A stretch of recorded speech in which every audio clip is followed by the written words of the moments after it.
नमस्कार. हिंदुस्तान पोस्टच्या प्रेक्षकांचं पुन्हा एकदा मनापासून स्वागत. निवडणुकीची धामधूम सुरू झालीच आहे. स्वार्थात परमार्थ अनेकदा ऐकलं असेल तुम्ही. राजकारणात तर हा परवलीचा शब्द आहे. एकेकाळी स्वातंत्र्य लढ्यातल्या नेत्यांना परमार्थाचं वेड होतं, म्हणून त्यांच्या त्या परमार्थामुळे क्रांतिकारकांच्या, अनेकांच्या, सर्वच नेत्यांच्या आज आपण स्वातंत्र्य उभं होतोय. पण आजच्या नेत्यांना स्वार्थाचं वेळ आहे आणि आजच्या घडीला या सर्व स्वार्थी राजकारण्यांचे मेरुमणी कोणाला बरं म्हणता येईल? बरोबर बरोबर ओळखलंय. घराणेशाही, फोडाफोडी, जातीपातीतले कलह आणि या सर्व कुप्रथांचे पालक, चालक, मालक म्हणता येतील असे शरद पवार. परमार्थाचा बुरखा घालून कायम स्वार्थी राजकारण, घराणेशाहीचं राजकारण लादणाऱ्यांचे सर्वे सर्वा असे हे ज्येष्ठ श्रेष्ठ नेते आजही त्यांचा नाद करायचा नाही. देवापेक्षा मी मोठा असं काही म्हणत पावसात भिजत पीएम इन वेटिंगच राहिले आहेत. असो, याच घराणेशाहीच्या घरंदाजांचा आढावा आपण घेणार आहोत आजच्या या शो मध्ये. पण एक नजर आधी टाकूया पवारांच्या नकोशा कर्तृत्वावर. फोडाफोडीचं राजकारण, कुटुंबात वाद, लेकीच्या राजकीय भवितव्यासाठी पक्षातल्या निष्ठावंतांची कायम कुचंबना. हे ऐकल्यावर कुणाचं नाव डोळ्यासमोर येत आहे? बरोबर, दादांचे काका अर्थात शरदचंद्र पवार.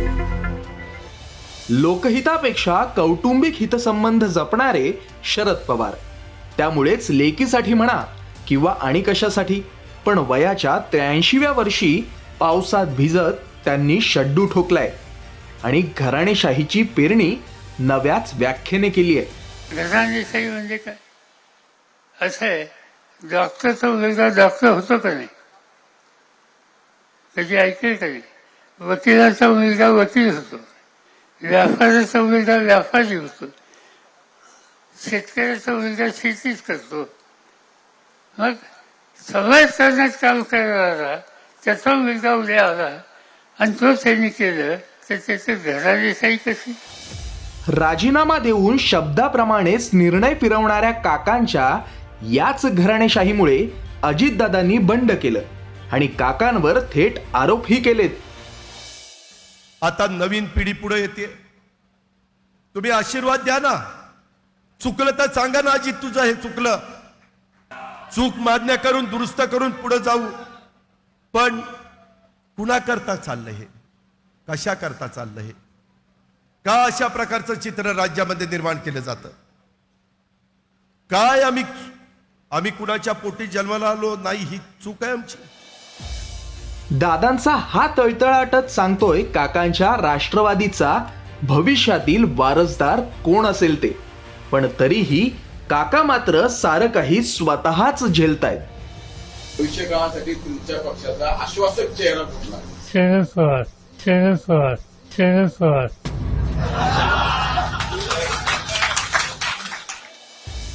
आजवर इतरांची घरं फोडणाऱ्या पवारांच्या स्वार्थी घराणेशाहीमुळे आता त्यांचं स्वतःचं घरही फुटलंय आणि 83व्या वर्षी काका बनलेत महाराष्ट्राचा आश्वासक चेहरा, पण फोडाफोडीच्या राजकारणाचा आणि राजकीय स्वार्थाचाही.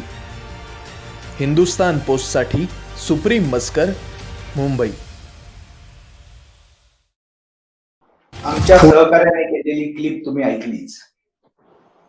पवारांचं राजकारण जवळून पाहणारे, अनुभवणारे असे एक राजकीय विश्लेषक आहेत, जे स्वतः अनेक वृत्तवाहिन्यांचे संपादक राहिलेले आहेत आणि सध्या ते राज्यभर दौरे करत फिरत आहेत. त्यामुळे जनमानसाची नस त्यांना माहिती आहे. आणि आज आपण घराणेशाहीचा विषय पवारांच्याच निमित्ताने घेतलेला आहे. कारण घराणेशाही राबवणं, घराणेशाही आणणं, फोडणं, जातीपातीत आणि कुटुंबात कलह लावणं हे ज्यांचं काम आहे, अशा नेत्यांचं उदाहरण न दिलं तर चालणार कसं? म्हणून पवारांचं उदाहरण द्यावं लागलं. आज आपण राजकीय विश्लेषक म्हणून स्वागत करूयात उदयजी निरगुडकरांचं. डॉक्टर साहेब, स्वागत आहे तुमचं. नमस्कार. नमस्कार. तुम्ही हा सगळा क्लिप मधला ऐकलाच असेल, त्यांचे सगळ्यांचे डायलॉग्स पण ऐकले असतील. काय म्हणताय तुम्ही? फिरताय राज्यभर, तुमचे दौरे पण आहेत, पण या वेळेला या घराणेशाहीचं राजकारण कसं चाललंय आणि ते कुठे जाणार आहे? तुमचं मत. डॉक्टरचा मुलगा डॉक्टर होतो, वकिलाचा मुलगा वकील होतो, तसंच आमदाराचा मुलगा आमदार झाला पाहिजे आणि माझी मुख्यमंत्र्याची मुलगी मुख्यमंत्री झाली पाहिजे. हे लॉजिक त्यांचं अतिशय बरोबर आहे, कारण लोकशाही त्यांच्या घरातली बटीक आहे, त्यांच्या घरातली मोलकरीण आहे. मग हाच जर निकष लावला तर अजितदारांच्या चिरंजीवांना निवडणुकीची संधी आपण नाकारण्याकरता काय काय केलेलं होतं हे सुद्धा तितकंच लक्षात घेतलं पाहिजे. त्यांना संधी मिळाली नाही याबद्दल आपण काय म्हणाल? अनेक घराण्यातल्या पुतण्यांना आपण फोडलं त्याबद्दल काय म्हणाल? अनेक घराणी आपण फोडली त्याबद्दल काय म्हणाल? तेव्हा हा सोयीस्कर घराणेशाहीचा सगळा मांडलेला हिशोब आहे आणि जनता हा पाहतीये. गेले 40 वर्ष हे ती पाहतीये, परंतु आता पिढ्या बदलल्या आणि बदललेल्या पिढीचं जो विचार आहे तो विचार या सगळ्याच्या बाजूने आहे का याचा फैसला आता या निवडणुकीत होणार आहे. आणि मला असं वाटतं जी तरुण पिढी आलेली आहे की ज्यांचा अशा प्रकारच्या राजकारणाशी, जातीपातीच्या राजकारणाशी काही संबंध नाही, त्यांच्या डोक्यामध्ये आपण दररोज अशा प्रकारची भाषणं करून, अशा प्रकारचे विचार पेरून, अशा प्रकारच्या लोकांना समर्थन देऊन जे नेहमी पुढे करत असतो त्याला उत्तर मिळणार आहे. याचं कारण 40-50 वर्ष राजकारणात राहूनही साधं महाराष्ट्राचं मुख्यमंत्री पद स्वतःच्या जीवावर मिळवता आलेलं नाही. त्याकरता कधी महाराष्ट्रामध्ये जोडतोडीच्या राजकारणाची सुरुवात कर, कधी याला फोड त्याला फोड, कधी उद्धव ठाकरे यांना पूछ लाव, त्याकरता संजय राऊत यांना भरी पाड, असं करूनच हे सरकार आतापर्यंत आणू शकत होते. ममता बॅनर्जी यांच्याविषयी तुम्ही किती टीका करा, आणि ती टीका केलीच पाहिजे. याचं कारण ग्रॉस डोमेस्टिक प्रोडक्ट आणि ग्रॉस ऍव्हरेज इन्कम जर राज्याचं पाहिलं तर सध्या सर्वात धोक्याच्या पातळीवर कुठलं राज्य पोहोचलं असेल तर ते पश्चिम बंगाल आहे. पण हे जरी असलं तरी साम दाम दंडभेद कशाचाही वापर करून म्हणा त्या स्वतःच्या जीवावर सत्तेवर आलेल्या आहेत. तीच गोष्ट NT रामाराव यांची होती, तीच गोष्ट AIDMKची किंवा DMKची आहे. स्वतःच्या ताकदीवर सत्तेवर आलेले प्रादेशिक पक्ष आणि महाराष्ट्रामध्ये कायम काँग्रेस अथवा इतर कोणाच्या कुबड्या घेऊन आलेले यांना किती जनाधाराचं कंपॅरिझन आपण करायचं हे ज्याचं त्यांनी ठरवावं. या सगळ्याचा फैसला या निवडणुकीत होणार हे मात्र नक्की. थोडक्यात सर एक प्रश्न तुम्हाला असा विचारावासा वाटतो की आजपर्यंत आपण युती आणि आघाडी म्हणत होतो, आता आपल्याला महायुती आणि महाआघाडी म्हणावं लागतं. थोडक्यात आता वाटलं होतं की एकपक्षीय म्हणजे बहुमत एकाच पक्षाला देण्याचा जो एक ट्रेंड चालला होता तो पुन्हा महाराष्ट्रात बदलला गेला, तो महाआघाडीमुळे. आणि त्यालाही कारण पवार ठरले. सगळ्याच्या केंद्रस्थानी पवारच बसले होते. सत्ता जेव्हा त्यांनी उद्धव ठाकरेंना मुख्यमंत्री बनवून आणली तेव्हाही आदित्य ठाकरेंना मंत्रिमंडळात घेतलं गेलं. आताचा जो पॅटर्न आहे तर त्याच्यावरून काही राष्ट्रवादीतल्या लोकांनी भाजपवर टीका केली की दोन भावांना तिकीट दिली वगैरे वगैरे. पण आता काँग्रेसमध्येही 2 भाऊ आले, देशमुख, धीरज देशमुख आणि अमित देशमुख. ही घराणेशाही मुळात आली काँग्रेसकडून. पवार त्याच मुशीतून घडले. पवारांनी स्वतःच्या घरात सत्ता कशी राहील हे कायम बघितलं. आज भाजपवर घराणेशाहीचा आरोप करताना विरोधकांकडून जो आरोप होतोय, तुम्ही या संपूर्ण घराणेशाहीच्या घटनाक्रमाकडे कसं बघताय? आणि ही घराणेशाही खरोखर आपल्याला फायद्याची आहे का लोकशाहीच्या दृष्टीने, किंवा जे आरोप आहेत ते आपण थोडेसे त्यांच्याही विरोधकांचे भारतीय जनता पक्षावर हा आरोप होतोय याचं कारण काही तिकीट वाटपामधल्या काही जागात भारतीय जनता पक्षात जे विद्यमान आमदार आहेत, विद्यमान खासदार आहेत, विद्यमान पक्षाचे संघटक आहेत, अशांच्या जवळच्या नातेवाईकांना किंवा रक्ताच्या नातेवाईकांना, घरातल्या नातेवाईकांना तिकीट दिलेली आहेत. त्यामुळे विरोधकांना या बाबतीत टीका करायचा एक अधिकार मिळाला, एक संधी मिळाली, ही तितकीच गोष्ट सत्य आहे. परंतु या दोन्हीमध्ये फरक आहे. एक अपवाद म्हणून, निवडून यायचा निकष म्हणून एखाद्या मतदारसंघामध्ये नातेवाईकाला तिकीट देणं हा भाग क्रमांक 1, आणि अधिकार म्हणून हा मतदारसंघ आमच्या आडनावा व्यतिरिक्त, आमच्या कुटुंबा व्यतिरिक्त कोणाच्याही बापाची जागीर नाही म्हणून आमच्याच रक्ताच्या नातेवाईकांना सतत देत राहणं, हा दुसरा प्रकार आहे. आता जे राष्ट्रवादीत झालं तो दुसरा प्रकार आहे. हा अपवाद नाही आहे, तर हा एक अधिकार म्हणून, हा एक पूर्वीच्या काळी जसं राजाचा मुलगा राजा या न्यायाने व्हायचं, तसंच मग त्याला लोकांनी स्वीकारलेला, लोकांनी मागितलेला अशा प्रकारची सगळी नावं वापरली जातात. यांच्याच घरातल्या मुलांना लोक बरं मागतात.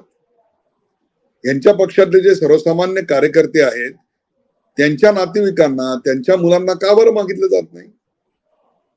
आणि मग यांना येणं केणं प्रकारानं निवडून आणायचं, राजकारणात इस्टॅब्लिश करण्याकरता त्यांच्या मागे पक्ष फरफटत न्यायचा.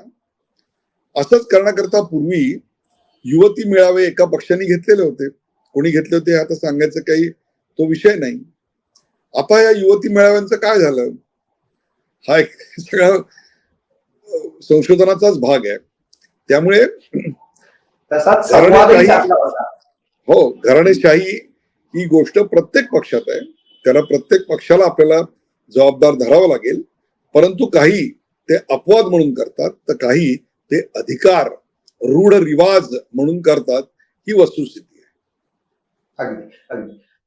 सर, या निवडणुकांचं भविष्य, म्हणजे या निवडणुकांनंतर जो काही निकाल येईल त्याच्यानंतरचं घराणेशाहीचं भविष्य काय असेल?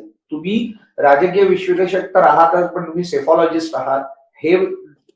हा तुमच्यातल्या सेफॉलॉजिस्टला पण एक चिमटा काढणारा प्रश्न आहे, कारण आकडेवारी गणित बदलत असते. दुर्दैवानी आपल्याकडे असं आहे की घराणेशाहीतली माणसं पर्याय नसल्यामुळे निवडून येतात.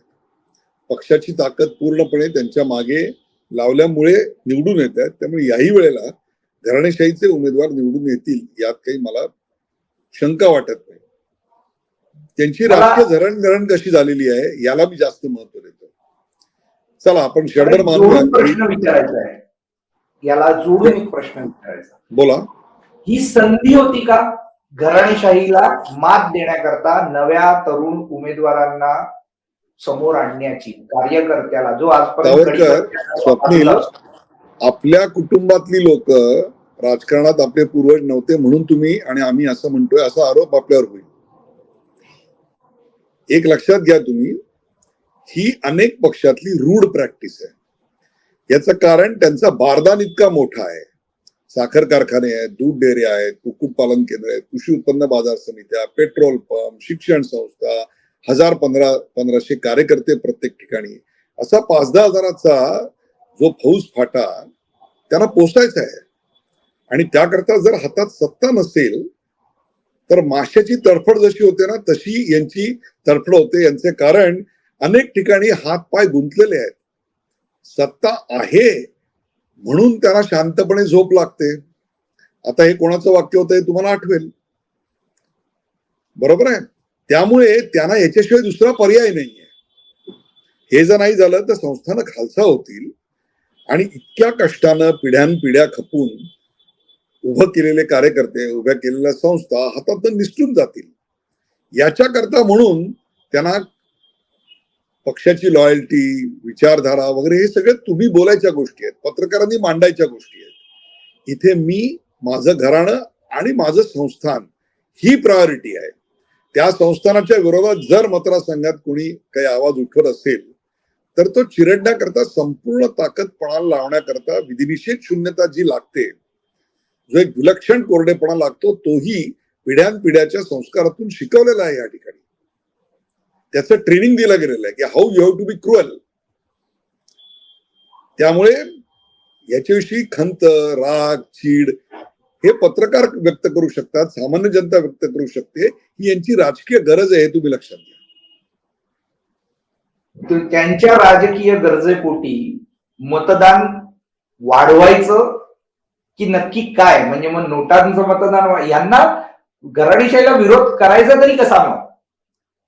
याच्याकरता चांगले उमेदवार राजकारणात येणं, त्यांना पक्षांनी समर्थन देणं आणि अशा उमेदवारांना जरी त्यांच्या मागे वलय नसलं, जरी त्यांच्या मागे रिसोर्सेस किंवा ताकद नसली, तरी त्यांच्या मागे उभं राहून त्यांना निवडून देणं. आणि हे होत असतं, हे होत नाही असं नाहीये.